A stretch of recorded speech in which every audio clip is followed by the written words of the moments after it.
Way back in 1920, there was no Facebook or social media, so you had to get a little bit creative if you wanted to find a way to share your opinions on things. This was the case for Mr. John Samuelson, who decided he was going to carve his opinions in stone. This was kind of an interesting hike because we knew roughly about where the stones were due to a Google Earth search, but there wasn't much of a defined trail. It was more of a series of sandy washes and doing a little bit of detective work and tracking other people's footprints that had been there before us. Luckily for me, V was on her A game and brought her best dance moves to entertain me as we made our way across the vast desert.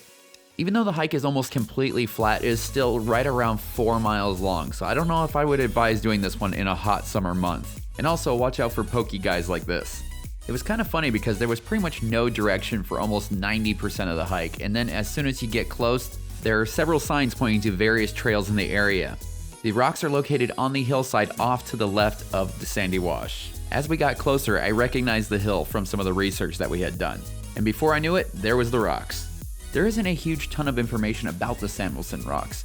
I'm not sure if he somehow created the flat faces on the rocks before he carved his opinions, or if he just had a really good knack for finding the flattest rocks in the area. Once we found the first carved rock, it was almost like a fun little scavenger hunt had begun. We ended up finding 7 carved faces scattered around on this hill. 2 of those carvings were actually on opposing faces of the same rock. Do us a huge favor, and if you do decide to visit Samuelson Rock, please practice leave no trace, and please make sure that Mr. Samuelson's carvings are the only ones there. It would be really nice to preserve this area for future generations. Up towards the top of the hill, we found 2 carved rocks that were almost facing each other, and we also found a bed. I'm not sure if this belonged to John Samuelson or if this is something that was added at a later date.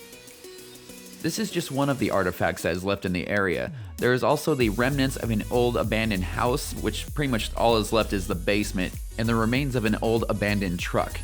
We didn't have any luck finding them on this day, but now we have a better idea of where to look for them on our next trip. Mr. Samuelson was obviously a bit of a wordsmith, and he speaks in riddles. Everything from references to religion to an admiration for Henry Ford, all the way to insults of President Hoover. If I had a time machine, I'd actually love to go back and talk to him and see what he meant by some of these. After coming home and reviewing our footage and comparing it to some of the research that we did online, I think we may have actually missed one rock that is located on the back of the hillside. I guess that's one good reason to go back. One thing I would highly recommend is bringing a GPS tracker. That will make finding your way back to the car a whole lot easier.